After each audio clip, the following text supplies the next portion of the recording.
Hi Robert guys, welcome back to the channel. ತುಂಬಾ ಇವತ್ತಿನ ಜನ ಈ ನಿನ್ನ ಒಂದು ಬಿಡ್ಸಕ್ಕೆ ವಿಡಿಯೋದಲ್ಲಿ ಸ್ಕೆಚ್ ಈ ಹಾಕ್ತಿದ್ದಾರೆ. ರೀತಿಯಾಗಿ ಜರೆ ಎಡಿಟಿಂಗ್ ಹೇಗೆಲ್ಲ ಮಾಡೋದು ಅಂತ ನಾನು ಭೂಮಿಗೆ ತಿಳಿಸ್ಕೊಡ್ತೀನಿ. ಬೆನ್ ಕೊಡೋದು ವಿಡಿಯೋನ ಕೊನೆ ತನಕ ನೋಡಿ. ಮಲಗ್ಬೇಕಾರೆ ಮಾತ್ರ. ಸೊ ಫ್ರೆಂಡ್ಸ್, ಈ ರೀತಿಯಾಗಿ ಮಾಡಬೇಕು ಅಂದರೆ ಮೊದಲನೇದಾಗಿ ನೀವು ಯಾರ್ದಾರ ಒಂದು ಅಕೌಂಟ್ನ ಓಪನ್ ಮಾಡ್ಕೊಬೇಕಾಗುತ್ತೆ. ಸೊ ನಿಮ್ಮೊಂದು ವಾಟ್ಸಪ್ನಲ್ಲಿ ನನಗೆ ಒಂದು ಅಕೌಂಟ್ನ ಓಪನ್ ಮಾಡಿದ್ದೀನಿ. ಸೊ ಈಗ ಕ್ಲಿಯರ್ ಚಾಟ್ ಮಾಡಬೇಕಾಗುತ್ತೆ. ಸೊ 3 ಡಾಟ್ ಮೇಲೆ ಕ್ಲಿಕ್ನ ಮಾಡಿ, ಮೋರ್ ಅನ್ನೋ ಆಪ್ಷನ್ ಮೇಲೆ ಕ್ಲಿಕ್ನ ಮಾಡಿದರೆ ಕ್ಲಿಯರ್ ಚಾಟ್ ಅನ್ನೋ ಒಂದು ಆಪ್ಷನ್ ಸಿಗುತ್ತೆ. ಸೊ ಕ್ಲಿಕ್ನ ಮಾಡಿ, ಸೊ ಕಂಪ್ಲೀಟಾಗಿ ಕ್ಲಿಯರ್ ಆಗುತ್ತೆ. ಸೊ ನೆಕ್ಸ್ಟ್ ಸ್ಟೆಪ್ ಏನಪ್ಪ ಅಂದರೆ, ಡಿಸ್ಕ್ರಿಪ್ಷನಲ್ಲಿ ಒಂದು ಫೈಲ್ ಕೊಟ್ಟಿರ್ತೀನಿ. ಒಂದು ಫೈಲ್ ಕ್ಲಿಕ್ ಮಾಡಿದರೆ ಆಟೋಮೆಟಿಕ್ಕಾಗಿ ಒಂದು ಗ್ರೀನ್ ಸ್ಕ್ರೀನ್ ಡೌನ್ಲೋಡ್ ಆಗುತ್ತೆ. ಸೊ ಅದನ್ನು ಡೌನ್ಲೋಡ್ ಮಾಡ್ಕೊಳ್ಳಿ. 3 ಡಾಟ್ ಮೇಲೆ ಕ್ಲಿಕ್ನ ಮಾಡಿಕೊಂಡು ವಾಲ್ಪೇಪರ್ ಮೇಲೆ ಸೆಲೆಕ್ಟ್ ಮಾಡಿಕೊಂಡು, ಇಲ್ಲಿ ನೋಡ್ಬೋದು ಮೈ ಫೋಟೋಸ್ ಮೇಲೆ ಕ್ಲಿಕ್ ಮಾಡಿಕೊಂಡು ನಾನು ನನ್ನ ಒಂದು ಸ್ಕ್ರೀನ್ನ ಸೆಲೆಕ್ಟ್ ಮಾಡ್ಕೋತೀನಿ. ಸೊ ಸೆಟ್ ವಾಲ್ಪೇಪರ್ ಅಂತ ಸೆಟ್ನ ಕ್ಲಿಕ್ ಮಾಡ್ತೀನಿ. ಫಾರ್ ಚೇತು ಟಿ ಎಮ್ ಅಂದರೆ ಅವರೊಬ್ರಿಗೆ ಮಾತ್ರ ಸೆಟ್ ಮಾಡಬೇಕಂತ. ಸೊ ಓಕೆ ಅಂತ ಕ್ಲಿಕ್ನ ಮಾಡ್ತೀನಿ. ಸೊ ಈ ರೀತಿಯಾಗಿ ಸೆಟ್ ಆಯಿತು. ಸೊ ನೆಕ್ಸ್ಟ್ ಸ್ಟೆಪ್ಪು ಏನಿಲ್ಲ, ಜಸ್ಟ್ ನೀವು ಮೆಸೇಜ್ನ ಮಾಡಬೇಕಲ್ಲ. ಸೊ ನಿಮಗೆ ಯಾರ ಒಂದು ಮೆಸೇಜ್ನ ಮಾಡಬೇಕು, ಸೊ ಅವರ ನೇಮು ಕೂಡ ಚೇಂಜ್ ಮಾಡಿ ಇಟ್ಕೊಳ್ಳಿ. ಈಗ ನೇಮ್ ಇದೆಯಲ್ಲ, ಇದನ್ನು ಕೂಡ ಚೇಂಜ್ ಮಾಡಿ ಇಟ್ಕೊಂಡ್ರೆ ಚೆನ್ನಾಗಿ ಕಾಣುತ್ತೆ. ಸೊ ನೆಕ್ಸ್ಟ್ ಏನಿಲ್ಲ, ನಿಮಗೆ ಯಾರೋ ಒಂದು ಹೆಸರು ಬೇಕೋ ಅದನ್ನು ಟೆಕ್ಸ್ಟ್ ಮಾಡ್ಕೊಳ್ಳಿ. ಸೊ ನನಗೆ ಡಿ ಬಾಸ್ ಅಂತ ಟೆಕ್ಸ್ಟ್ ಮಾಡಿಬಿಟ್ಟು, ಸೊ ನನಗೆ ಯಾವೆಲ್ಲ ರೀತಿ ಬೇಕು ಸೊ ಈ ರೀತಿಯಾಗಿ ಟೆಕ್ಸ್ಟ್ ಮಾಡ್ಕೊಂಡು ಇಲ್ಲಿ ಶೇರ್ನ ಮಾಡ್ತೀನಿ. ಸೊ ಶೇರ್ ಆಯಿತು. ಸೊ ನಿಮಗೆ ಇದನ್ನೇ ಕಾಪಿ ಮಾಡಿಕೊಂಡು, ಈಗ ಕಾಪಿ ಆಪ್ಷನ್ ಇದೆ, ಕಾಪಿ ಮಾಡಿಕೊಂಡು ಸೊ ನೆಕ್ಸ್ಟ್ ಏನು ಮಾಡಿ, ಮತ್ತು ಅದೇ ರೀತಿ ಒಂದು 10 ಸರಿ ಮಾಡಿ. ಸೊ ಅದಾದಮೇಲೆ ಡೈರೆಕ್ಟಾಗಿ ಎಲ್ಲ ಫೈಲ್ನು ಸೆಲೆಕ್ಟ್ ಮಾಡಿಕೊಂಡು ಎಲ್ಲನೂ ಕೂಡ ಶೇರ್ನ ಮಾಡಿ. ಸೊ ಇದಾದಮೇಲೆ ಈ ರೀತಿಯಾಗಿ ಬರುತ್ತೆ. ನೀವು ನೋಡ್ಬೋದು ಇಲ್ಲಿ ಇಷ್ಟೊಂದು ನಾನು ಶೇರ್ನ ಮಾಡಿದ್ದೀನಿ. ಸೊ ಫೈನಲಾಗಿ ನೋಡ್ಬೋದು. ಈಗ ಸ್ಟಾರ್ಟಿಂಗಿಂದನೂ ನೀವು ಏನು ಮಾಡಬೇಕಾಗುತ್ತೆ ಅಂದರೆ, ಸ್ಕ್ರೀನ್ ರೆಕಾರ್ಡರ್ನ ಆನ್ ಮಾಡ್ಕೊಬೇಕಾಗುತ್ತೆ. ಸೊ ರೆಕಾರ್ಡ್ನ ಆನ್ ಮಾಡ್ಕೊಂಬಿಟ್ಟು ಸ್ಲೋ ಆಗಿ ಇದನ್ನು ಸ್ಲೈಡ್ ಮಾಡ್ಕೊಂಡು ಹೋಗಿ. ಸ್ಲೋ ಆಗಿ ಸ್ಲೈಡ್ನ ಮಾಡಿದರೆ ರೆಕಾರ್ಡ್ ಆಗಿರುತ್ತೆ. ಸೊ ರೆಕಾರ್ಡ್ ಆದಮೇಲೆ ಡೈರೆಕ್ಟಾಗಿ ನೀವು ಸ್ಕ್ರೀನ್ ರೆಕಾರ್ಡರ್ನ ಆಫ್ ಮಾಡ್ಕೊಳ್ಳಿ. ಸೊ ನೆಕ್ಸ್ಟ್ ಬಂದುಬಿಟ್ಟು ಕೈನ್ಮಾಸ್ಟರ್ ಅಪ್ಲಿಕೇಶನಲ್ಲಿ ಎಡಿಟಿಂಗ್ ಇರುತ್ತೆ. ಸೊ ಫ್ರೆಂಡ್ಸ್, ಮೊದಲನೇದಾಗಿ ಇಲ್ಲಿ ಬ್ಯಾಕ್ಗ್ರೌಂಡ್ನ ಸೆಲೆಕ್ಟ್ ಮಾಡ್ಕೊಳ್ಳಿ. ಬ್ಲ್ಯಾಕ್ ಕಲರ್ ಬ್ಯಾಕ್ಗ್ರೌಂಡ್ನ ಸೆಲೆಕ್ಟ್ ಮಾಡ್ಕೊಂಬಿಟ್ಟು ಎನ್ಲಾರ್ಜ್ ಮಾಡ್ಕೊಳ್ಳಿ. ಒಂದು 30 ಸೆಕೆಂಡ್ಸ್ವರೆಗೂ ಎನ್ಲಾರ್ಜ್ ಮಾಡ್ಕೊಳ್ಳಿ ಸಾಕು. ಸೊ ಒಂದು 30 ಸೆಕೆಂಡ್ಸ್ ಗಂಟ ಅಷ್ಟೇ, ಜಾಸ್ತಿ ಏನು ಬೇಡ. ಸಾರಿ, 1 ನಿಮಿಷ ಆಗೋಯ್ತು. ಸೊ ನಿಮ್ಗೆ ಎಷ್ಟು ಸೆಕೆಂಡ್ ಬೇಕು ಅಷ್ಟನ್ನು ಸೆಲೆಕ್ಟ್ನ ಮಾಡ್ಕೊಳ್ಳಿ. ಸೊ ಲೇಯರ್ ಮೇಲೆ ಕ್ಲಿಕ್ ಮಾಡಿ, ಮೀಡಿಯಾ ಮೇಲೆ ಕ್ಲಿಕ್ ಮಾಡಿ. ಸೊ ನೀವು ಯಾವೊಂದು ಫೋಟೋಸ್ನ ಬೇಕು ಸೊ ಅದನ್ನು ಸೆಲೆಕ್ಟ್ನ ಮಾಡ್ಕೊಳ್ಳಿ. ಸೊ ಈಗ ನೋಡ್ಬೋದು ಈ ರೀತಿಯಾಗಿದೆ.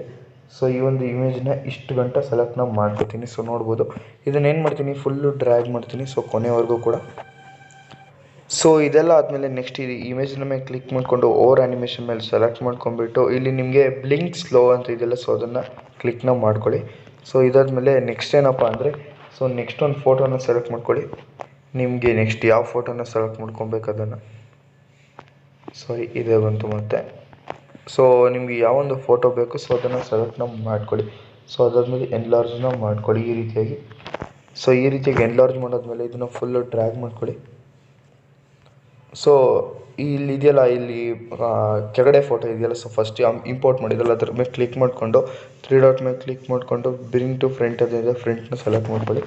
ಸೊ ಈಗ ಪ್ಲೇ ಮಾಡಿ ತೋರಿಸ್ತೀನಿ ನೋಡಿ ಯಾವ ರೀತಿಯಾಗಿ ಬರ್ತಿದೆ ಅಂತ. ಸೊ ಈ ರೀತಿಯಾಗಿ ಬರ್ತಿರುತ್ತೆ. ಸೊ ಇದು ನಿಮ್ಮ ಒಂದು ಇಮೇಜು. ನೆಕ್ಸ್ಟ್ ಏನಪ್ಪ ಅಂದರೆ, ನೀವು ಒಂದು ವೀಡಿಯೋ ರೆಕಾರ್ಡ್ ಮಾಡ್ತೀರಾ, ಒಂದು ವೀಡಿಯೋ ರೆಕಾರ್ಡ್ನ ಇಂಪೋರ್ಟ್ನ ಮಾಡ್ಕೊಳ್ಳಿ ಈಗ. ಸೊ ಸ್ಕ್ರೀನ್ ರೆಕಾರ್ಡರ್ ಇರುತ್ತೆ, ಚೆಕ್ ಮಾಡ್ಕೊಳ್ಳಿ. ಸೊ ಈ ಒಂದು ವೀಡಿಯೋನ ಏನು ಮಾಡಬೇಕು ಅಂದರೆ, ಜಸ್ಟ್ ನೀವಿಲ್ಲಿ ಮರ್ಜ್ ಮಾಡಬೇಕಾಗುತ್ತೆ, ಅಂದರೆ ಕ್ರಾಪ್ ಮಾಡಬೇಕಾಗುತ್ತೆ. ಸೊ ಕ್ರಾಪ್ನ ಮಾಡ್ತೀನಿ ಈಗ. ಸೊ ಹೆಸರೇನು ಬೇಡ ನನಗೆ. ಸೊ ಇಷ್ಟೇ ಬೇಕಾದ್ರೆ ನನಗೆ ಆ್ಯಕ್ಚುಲಿ.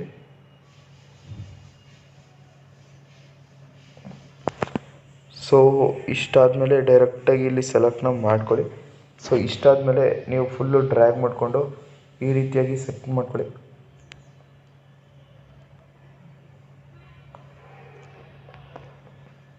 ಸೊ ಈ ರೀತಿಯಾಗಿ ಸೆಟ್ ಮಾಡಾದ್ಮೇಲೆ ಇಲ್ಲಿ ಕ್ರೋಮಾ ಕೀ ಅನ್ನೋ ಒಂದು ಆಪ್ಷನ್ ಸಿಗುತ್ತೆ. ಸೊ ಫುಲ್ಲನ್ನು ಸೆಲೆಕ್ಟ್ ಮಾಡ್ಕೊಳ್ಳಿ. ಅಂದರೆ ಈ ರೀತಿಯಾಗಿ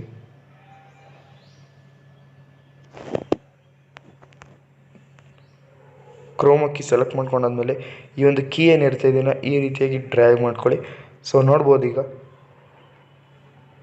ಸೊ ಈ ರೀತಿಯಾಗಿ ಮೂವ್ ಆಗ್ತಿದೆ. ಸೊ 1 ಸೆಕೆಂಡ್ ವೆಯ್ಟ್ ಆಗಿದೆ. ಸೊ ಏನು ಮಾಡಿ ಅಂದರೆ, ಇದನ್ನು ಸ್ಪೀಡ್ ಮಾಡ್ಕೊಳ್ಳಿ. ಸೊ ನಿಮ್ಗೆ ಗೊತ್ತಿಲ್ಲ ಅಂದರೆ ಇಲ್ಲಿ ಸ್ಪೀಡ್ ಅನ್ನೋ ಒಂದು ಆ್ಯನಿಮೇಷನ್ ಬರುತ್ತೆ. ಸೊ ಅದನ್ನು ಸ್ಪೀಡ್ನ ಮಾಡ್ಕೊಬೋದು ಬೇಕು ಅಂದರೆ ನೀವು. ಫೈನಲಾಗಿ ನಿಮ್ಗೆ ಎಷ್ಟು ಸೆಕೆಂಡ್ಸ್ ಬೇಕು ಅಷ್ಟನ್ನು ಸೆಲೆಕ್ಟ್ ಮಾಡಿಕೊಂಡು ಮಿಕ್ಕಿದ್ದನ್ನು ಡಿಲೀಟ್ನ ಮಾಡ್ಕೊಳ್ಳಿ. ಸೊ ಯೂಸ್ ಇರೋದಿಲ್ಲ. ಸೊ ಇಷ್ಟಾದಮೇಲೆ ನಿಮಗೆ ಯಾವೊಂದು ಸಾಂಗ್ ಬೇಕೋ ಅದನ್ನು ಆಬ್ವಿಯಸ್ಲಿ ಇಲ್ಲಿ ಸೆಲೆಕ್ಟ್ ಮಾಡ್ಕೊಬೋದು. ಸೊ ನಿಮ್ಗೆ ಯಾವೊಂದು ಸಾಂಗ್ ಬೇಕೋ ಅದನ್ನು ಇಲ್ಲಿ ಸೆಲೆಕ್ಟ್ನ ಮಾಡ್ಕೊಳ್ಳಿ. ಸೊ ನಾನೀಗ ಸೆಲೆಕ್ಟ್ ಮಾಡಿ ತೋರಿಸಿ ನೋಡಿ ಯಾವ ರೀತಿ ಬರುತ್ತೆ ಅಂತ. ಸೊ ಫ್ರೆಂಡ್ಸ್ ಫೈನಲಾಗಿ ಸಾಂಗ್ನ ಕೂಡ ಇಂಪೋರ್ಟ್ ಮಾಡ್ಕೊಂಡಿದ್ದೀನಿ. ಸೊ ಕಡಿಮೆ ಸೌಂಡ್ ಕೊಟ್ಬಿಟ್ಟು ಸೊ ನಾನೀಗ ಅದ್ರ ಜೊತೆಗೆ ಮಾತಾಡಬೇಕಾಗುತ್ತೆ, ಯಾಕಂದರೆ ಕಾಪಿರೈಟ್ ಬರುತ್ತೆ. ಸೊ ಅದಕ್ಕೋಸ್ಕರ ಈ ಒಂದು ವಿಡಿಯೋನ ಮಾಡ್ತಿದ್ದೀನಿ. ಸೊ ನೋಡ್ಬೋದು ಮಾಡೋಂಗಿಲ್ಲ ಸಾಂಗ್ನ, ಅದು ಕೂಡ ಮಾಡ್ತಾ ಇದ್ದೀನಿ. ಸೊ ಈ ಒಂದು ವಿಡಿಯೋ ಇದಾದಮೇಲೆ ನೆಕ್ಸ್ಟ್ ಎಕ್ಸ್ಪೋರ್ಟ್ನ ಮೇಲೆ ಕ್ಲಿಕ್ ಮಾಡಿಕೊಂಡು ಸೊ ಎಕ್ಸ್ಪೋರ್ಟ್ನ ಕ್ಲಿಕ್ನ ಮಾಡಿದರೆ ಮುಗೀತು. ಸೊ ಇದಿಷ್ಟೇ ಇವತ್ತಿನ ಒಂದು ವಿಡಿಯೋ. ನಿಮಗೆ ಖಂಡಿತ ಯೂಸ್ಫುಲ್ ಆಗಿದೆ ಅನ್ಕೋತೀನಿ. ಯೂಸ್ಫುಲ್ ಆದರೆ ಲೈಕ್ ಮಾಡಿ, ಶೇರ್ ಮಾಡಿ, ಹಾಗೆ ನಮ್ಮ ಚಾನಲ್ಗೆ ಹೊಸಬರಾಗಿದ್ದರೆ ಸಬ್ಸ್ಕ್ರೈಬ್ ಮಾಡೋದು ಮಾತ್ರ ಮರಿಬಿಡಿ. Thank you.